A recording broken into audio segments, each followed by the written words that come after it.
الكريم أما بعد فأعوذ بالله من الشيطان الرجيم بسم الله الرحمن الرحيم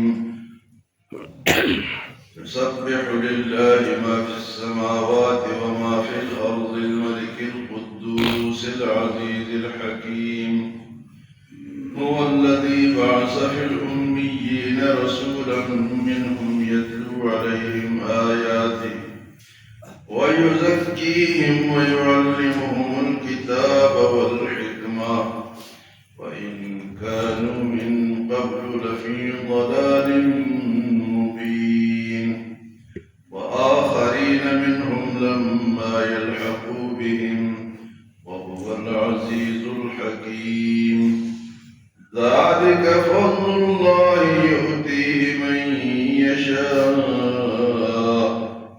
والله ذو الفضل العظيم. سورۃ جمعہ آج یہاں سے شروع ہوتا ہے. سورۃ جمعہ کا نام سورۃ جمعہ اس لیے ہے کہ آگے آ کر اس میں جمعے کی نماز کی تاکید ہے. جمعے کی نماز کا حکم ہے. تو پچھلی سورت بھی سبح للہ سے شروع ہوا. یہ یسبح للہ اللہ تعالیٰ کی تعریف. فرمایا یسبح للہ ما فی السماوات وما فی الارض. تعریف اللہ کی بیان کرتی ہے, اللہ کی تعریف کرتی ہے جو آسمانوں میں ہے اور جو زمین میں. الملک القدوس جو بادشاہ ہے, جو بڑا پاک ہے. العزیز جو زبردست ہے اور حکمت والا ہے. تو اللہ تعالیٰ کی یہ شان ہے کہ ہر چیز اس کی تعریف بیان کرتی ہے, چاہے وہ انسان ہو, باقی مخلوقات ہو, حتیٰ کہ جو جاندار نہیں ہے, پتھر ہے, پتے ہیں, درخت ہے, وہ بھی اللہ کی پاکی اور تعریف بیان کرتی ہے. انسان بھی کرتے ہیں اور جو نہیں کرتے ان کی کم نصیبی ہے, جو کہ اللہ کی تعریف کیا ہے؟ سبحان اللہ, الحمدللہ, لا الہ الا اللہ. یہ اللہ کی تعریف کرتے جائیں تو اللہ کی تعریف ختم نہیں ہو. اور اگر انسان نہیں کرے گا تو اس کی کمزوری ہے, باقی مخلوقات کرتی. یسبح للہ تعریف بیان کرتے اللہ کی ما فی السماوات وما فی الارض. جو آسمان میں جو زمین میں, آسمان میں زمین میں باقی مخلوقات سب اللہ کی تعریف بیان کرتی ہے. اور اللہ کیسا ہے؟ الملک جو حقیقی بادشاہ ہے. باقی بادشاہیاں اللہ کی تقسیم کی ہوئی, کسی کو تھوڑا دیا, کسی کو زیادہ دیا. باقی مجازی بادشاہیاں ہیں, حقیقی بادشاہی جو ہے وہ اللہ تعالیٰ کی. اور فرمایا کہ وہ بڑا پاک ہے, القدوس. اللہ تعالیٰ کی ذات تمام عیبوں سے پاک ہے. عیب کیا ہے؟ کہ انسان ہے, اس کو کھانے کی ضرورت ہے, یہ ایک عیب ہے. اللہ کو بھوک نہیں ہے, ہم سوتے ہیں, یہ کمزوری ہے, یہ اللہ میں نہیں ہے. آجی ہمیں پانی کی ضرورت ہے, اللہ کو پانی کی ضرورت نہیں ہے, یہ کمزوری. ہمیں بچوں کی ضرورت ہے, وہ ہے اللہ یلد ولم یولد, اس کو نہ بچوں کی ضرورت ہے اور نہ وہ کسی کا بچہ ہے. تو اس وہ پاک ہے, ہر کمزوری سے پاک. فرمایا العزیز, بہت زبردست ہے, اس کو کوئی نہیں کر سکتا, اس کے سامنے کوئی ٹھہر نہیں سکتا. اور اس کی باتیں حکمت والی ہے. اگر کسی کو تھوڑا کوئی بہت وقت مل جائے تو سمجھے کہ میری کوئی اس میں میرا کمال ہے. اللہ کی حکمت ہے, وہ ڈھیل دیتا ہے, اس کی رسی لمبی ہوتی ہے. اس کے بعد پچھلے صورت میں آپ نے سنا تھا کہ اللہ نے اپنے ایک رسول کو بھیجا ہے جو کیا کرے گا؟ تمام اس دین کو تمام دینوں پر غالب کرے گا. اس رسول کے بھیجنے کا اب ذکر اس صورت میں ہے.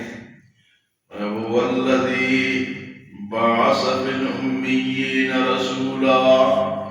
اللہ تعالیٰ کی ذات وہ ذات ہے جس نے امیین میں ان پڑھوں میں اپنا رسول بھیجا ہے. والذی بعث فی الامیین رسولا منہم، اللہ تعالیٰ وہ ہے جس نے بغیر پڑھے لکھے لوگوں میں اور انہی میں سے، باہر سے نہیں آیا، کسی اور ملک سے نہیں آیا، کسی اور مخلوق سے نہیں آیا. مخلوقات تو بے شمار ہے لیکن انسانوں میں سے ہی نبی بنا. انہی لوگوں کو، کسی کا بھائی ہے، کسی کا بھانجا ہے، کسی کا بھتیجا ہے، کسی کا خاوند ہے، کسی کا باپ ہے، انہی میں سے. بعض لوگوں کا یہ عقیدہ ہوتا ہے نا کہ اللہ کا نبی انسان کہنا یہ نبی کی توہین ہے. یہ غلط بات ہے. خدا فرماتا ہے کہ میں نے انہی انسانوں میں سے بھیجا. اور اگر انسانوں میں سے نبی نہ ہو، مثلا فرشتوں میں سے ہو جائے، تو فرشتوں کو انسان کہاں سے فالو کر سکتے، ان کی اتباع کر سکتے؟ فرشتے نہ سوتے ہیں، نہ کھاتے ہیں، نہ پیتے ہیں. ہاں جی، 24 گھنٹے اللہ کی عبادت کرتے ہیں. جو سجدے میں پڑے وہ سجدوں میں پڑے، جو قیام میں ہے وہ قیام میں ہے، جو رکوع میں ہے وہ رکوع میں ہے. انسان فرشتوں کو فالو نہیں کر سکتا. انسان ہی کو اور اس کو ماڈل بنا سکتا ہے. رسول بھیجا انہی میں سے. تو بعض لوگوں کا یہ عقیدہ ہوتا ہے کہ رسول انسان نہیں ہوتا، نور ہوتا ہے. نور سے فرشتے بنے، انسان مٹی سے بنے. لیکن بنا کیسے؟ وَلَقَدْ كَرَّمْنَا بَنِي آدَمَ، میں نے بنی آدم کو بہت اونچا معزز بنا ہے. مٹی سے بنا ہے لیکن تمام مخلوقات سے اس کو اونچا کر دیا. فرمایا رسول بھیجا. ایک امی لوگ تھے، پڑھے لکھے نہیں تھے اس دور میں، اور حضور صلی اللہ علیہ وسلم نے بھی نہیں پڑھا. آپ بھی امی نبی. اچھا، یہ کیا وجہ ہے کہ پڑھے لکھے نہیں تھے؟ اس کی وجہ یہ ہے کہ بغیر پڑھے لکھے ایسا نبی آئے جو کہ ایسا پڑھائے کہ دنیا سے اونچا کر دے.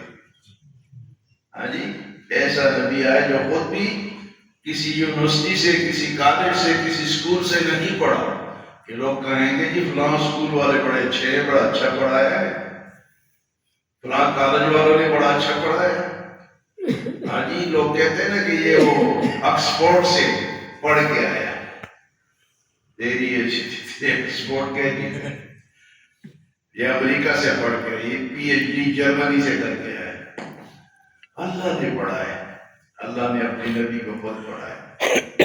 اور نبی بھی کیسا بھیجا کہ تھا تو پڑھا لکھا نہیں، لیکن آپ فرماتے ہیں بعثت معلما، مجھے تو استاد بنا کر بھیجا گیا. پڑھا لکھا نہیں لیکن استاد ہے. اور ایسے شاگرد تیار کیے کہ قیامت تک وہ شاگرد چل رہے ہیں. یہ حضور کے شاگرد ہیں، جتنے بھی علماء ہیں، صلحاء ہیں، نیک لوگ ہیں، فقہاء ہیں، محدثین ہیں، یہ حضور ہی کے شاگرد ہیں. تو فرمایا کہ نبی بھیجا امی لوگوں میں، اور نبی بھی امی، اور انہی میں سے باہر سے نہیں ہے.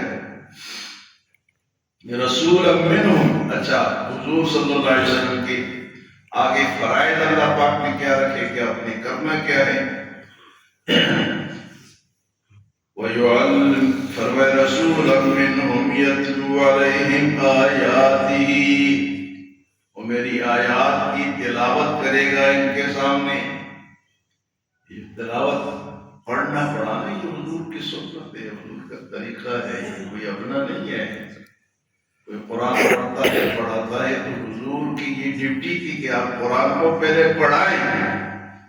یہ کہتے ہیں رٹا لگاتے ہیں، رٹا نہیں ہے، یہ ضرورت ہے، یہ حضور کی سنت ہے، حضور نے اس طرح پڑھایا ہے. یتلو علیہم آیاتہ. اگر حضور نہ پڑھاتے تو ہم غلط شرط پڑھتے ہیں. آپ نے اس کو درست بھی کرایا کہ نہیں، یوں نہیں، یوں پڑھو. پھر ایک ڈیوٹی تو پڑھانے کی ہے، دوسری ڈیوٹی وَيُزَكِّيهِمْ، اور ان لوگوں کو پاک بھی کرے، تزکیہ کرے. تزکیہ کیسے کہتے ہیں جی؟ اخلاق کو بہتر بنانا. بھئی یہ کام غلط ہے، یہ نہیں کرنا، اس طرح کرو، اس طرح کرو، اس طرح کرو. پاک بنائے، تزکیہ کیا، غلط اخلاق نکالے، اچھے اخلاق ڈالے۔ آج کے دور میں اچھا کوئی رہبر ہو، اچھا پیر ہو تو وہ یہ کام کرتا ہے۔ تو یزکیہم، یہ جو پیر ہے یا مرید ہے وہ اس آیت سے ثابت کہ تزکیہ ہمارا کس طرح، میرے اندر تکبر ہے، میرے اندر بغض ہے، حسد ہے، یہ کس طرح نکلے گا؟ یہ میں اور آپ نہیں نکال سکتے۔ یہ کسی بزرگ کے پاس جائیں گے، وہ بتائے گا بیٹا کہ تم نے یہ ذکر اس طرح کرنا ہے، اتنے بار کرنا ہے، اتنی دفعہ کرنا ہے، آپ نے فلاں چیز نہیں کھانی، فلاں بندے سے نہیں ملنا، فلاں میں نہیں کرنا۔ پھر تزکیہ ہوتا ہے، انسان صحیح ہوتا ہے۔ اس کو تزکیہ کہتے، تزکیہ بھی حضور کی سنت، صرف پڑھایا نہیں، ان کو پاک بھی کیا۔ تو پاک کیا کرتے ہیں کہ وہ غلط اخلاق چھوڑ دے، غلط محفل چھوڑ دے، غلط راستے چھوڑ دے، دین پہ پورا عمل کرنے والا، یہ ہے تزکیہ۔ تو فرمایا ایک ڈیوٹی تو قرآن کی پڑھانے کی، آپ یتلو علیہم آیاتہ، دوسری ڈیوٹی ویزکیہم، اور تیسری ڈیوٹی فرمایا ویعلمہم الکتاب، کتاب کی تعلیم بھی دے۔ اب یہ جو قرآن کی تعلیم کیا ہے، ایک صحابی آئے اور قرآن میں آتا ہے کہ روزہ بند کرو جب کالی داڑھی سے سفید داڑھی الگ ہو جائے، روزہ بند کر دو جب کالی داڑھی سے سفید داڑھی، داغے کا خیط الابیض من الخیط الاسود، سورۃ بقرہ میں، کہ کالا داغا سفید داغے سے الگ ہو۔ اب صحابی نے اس کو یہ سمجھا، دو داغے لیے، ایک کالا اور ایک سفید، سرانے کے نیچے رکھے، کھاتے رہے راتوں اور ساتھ چیک بھی کرتے رہے کہ کب یہ، اس ٹائم بجلی تو تھی، اندھیرا ہوتا تھا، چیک کرتے رہے کہ کب دونوں میں فرق نظر آئے گا تو پھر میں روزہ بند کر دوں گا۔ داغ کر کے تو سرانے کے نیچے صحابی نے اچھا جب رکھے، حضور صلی اللہ علیہ وسلم کو پتہ چلا، آپ نے بلایا ذرا ہوئی، یہ کیا حرکت ہے تمہاری؟ وہ جو کالی داڑھی اور سفید داڑھی ہے، وہ دو پہاڑوں کے اوپر جو کالی رات کی داڑھی ختم ہوتی ہے اور صبح کی داڑھی شروع ہوتی ہے، وہ تو وہ ہے، تم نے وہ سارے کو تکیہ کے نیچے رکھ دیے پہاڑوں کو۔ یعنی قرآن کو ہر بندہ نہیں سمجھ سکتا، اس کو پڑھنا پڑے گا استاد سے۔ اس لیے ہم کہتے ہیں کہ پہلے استاد سے پڑھو، ترجمہ پڑھو جی۔ مولوی ایسا منع کرتے ہیں، منع اس لیے کرتے ہیں کہ سفید داغے اور کالے داغے کا کیا مطلب ہے پتہ ہے لوگوں کو؟ یہ تو ایک مثال میں نے دی ہے، اس طرح بے شمار مثالیں۔ تو فرمایا کہ وہ وَيُعَلِّمُهُمُ الْكِتَابَ، اس کتاب کی تعلیم بھی دیتا ہے، اور آخری بات وَالْحِکْمَةَ، اور تمہیں حکمت بھی سکھاتا ہے۔ حکمت حضور کی حدیث ہے، جہاں سمجھنی ہے آپ نے خود سمجھا ہے، اپنی بات فرمائی۔ حکمت حضور کی سنت کا نام ہے۔ تو چار ڈیوٹی اللہ نے بات میں فرمائی آپ کی، یتلو علیہم آیاتہ، تلاوت خود بھی کرنا اور لوگوں کو بھی سکھانا۔ دوسری وہ یزکیہم، ان کا تزکیہ کرے، ان کو پاک کرے۔ اور تیسری ڈیوٹی وہ یعلمہم الکتاب، اس کتاب کی تعلیم۔ اگر رسول کی ضرورت نہ ہوتی اور صرف قرآن اللہ بھیج دیتے اور خانہ کعبہ کے اوپر رکھ دیتے کہ بھئی وہ قرآن پڑھائے جا کے اس پڑھتے جاؤ اور اس سے حاصل کرتے جاؤ، تم جانو اور قرآن جانو، نہیں، سمجھانے کے لیے ساتھ رسول کو بھیجا ہے، سمجھانے کے لیے وَيُعَلِّمُهُمُ الْكِتَابَ، ہم خود نہیں سمجھ سکتے۔ اور ترجمہ آپ دیکھ لو، اگر آپ کو کوئی سمجھ ہے تو اس کو پڑھو، لیکن جہاں پھنس جاؤ یا سمجھنا ہے فوراً کسی عالم سے پوچھو۔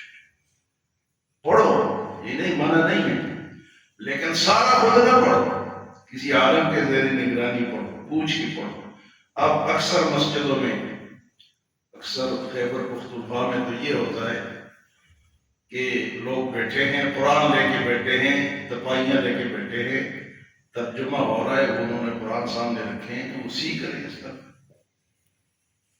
اب ایک آیت ہے نا یعلمہم الکتاب، ایک دفعہ آئے گا، دوبارہ آئے گا تو آپ کو سمجھ آ جائے گا، آپ سیکھ جائیں گے۔ یہاں تو ہم پہلے بیٹھتے ہی نہیں ہیں، اور اگر بیٹھتے بھی ہیں تو وہ سسٹم نہیں ہے۔ سسٹم یہ ہو کہ ہر بندے کے سامنے قرآن ہو اور ادھر سے ترجمہ پڑھایا جائے، وہ سیکھتے چلے جائیں۔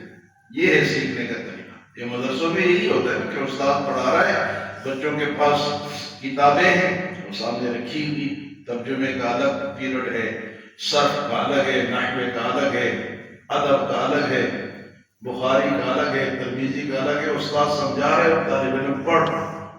یہ ہے وَيُعَلِّمُهُمُ الْكِتَابَ وَالْحِكْمَةَ، اور حضور کی حدیث فرمایا وَإِن كَانُوا مِن قَبْلُ لَفِي ضَلَالٍ مُّبِينٍ، اگرچہ اس سے پہلے سارے لوگ گمراہ تھے، اپنا رسول بھیجا، ہاں جی انہی میں سے بھیجا، امی میں بھیجا، اور 4 ڈپٹیاں دی حضور کو، 4 ڈپٹیاں، کتاب کا پڑھنا اور تزکیہ کرنا، کتاب کا سمجھانا، اور پھر اپنی سنت سے بتانا۔ وَإِن كَانُوا مِن قَبْلُ لَفِي ضَلَالٍ مُّبِينٍ، اور اگرچہ اس سے پہلے سارے لوگ گمراہ تھے، ان کو سمجھ، قرآن کے پاس آؤ گے تو گمراہی سے نکلو گے اور سیدھے راستے پہ لگو گے، عقیدہ بھی ٹھیک ہوگا اور باقی اعمال بھی ٹھیک ہوگے، کہاں سے؟ قرآن سے۔ اور فرمایا وآخرین منہم لما یلحقوا بہم، اور آخر میں کچھ لوگ آئیں گے جو ان سے ملیں گے، وہ ہم لوگ ہیں، حجمی، کہ آخر تک لوگ آتے جائیں گے اور ان پہلوں سے ملتے جائیں گے۔ وآخرین منہم لما یلحقوا بہم وہو العزیز الحکیم، اور اللہ تو غالب ہے اور حکمت والا ہے۔ فرمایا ذالک فضل اللہ یؤتیہ من یشاء، یہ تو اللہ کا فضل ہے، اللہ جسے چاہے دے دیتے ہیں۔ ذالک، یہ نبوت، قرآن، تعلیم، دین کا سیکھنا، یہ اللہ کا فضل ہے۔ ذالک فضل اللہ یؤتیہ من یشاء، یہ اللہ کا فضل ہے، وہ جسے چاہے دیتا ہے، اور دیتا کسے ہے؟ جو خود بھی چاہتا ہو، جو خود بھی چاہتا ہو کہ مجھے سمجھ آئے، دین سمجھ آئے، اس کے لیے وقت دے، اس کے لیے اپنے آپ کو وقف کرے، مال خرچ کرے، جان خرچ کرے، تو پھر اس کے لیے یہ فضل حاضر ہے۔ ذالک فضل اللہ یؤتیہ من یشاء، یہ اللہ کا فضل ہے، وہ جسے چاہے عطا کرتا ہے۔ اور فرمائے واللہ ذو الفضل العظیم، اور اللہ تو بڑے فضل والا ہے۔ سارا فضل کس کے پاس ہے جی؟ اللہ کے پاس ہے۔ اللہ ہمیں عمل اور سمجھ کی توفیق عطا فرمائے۔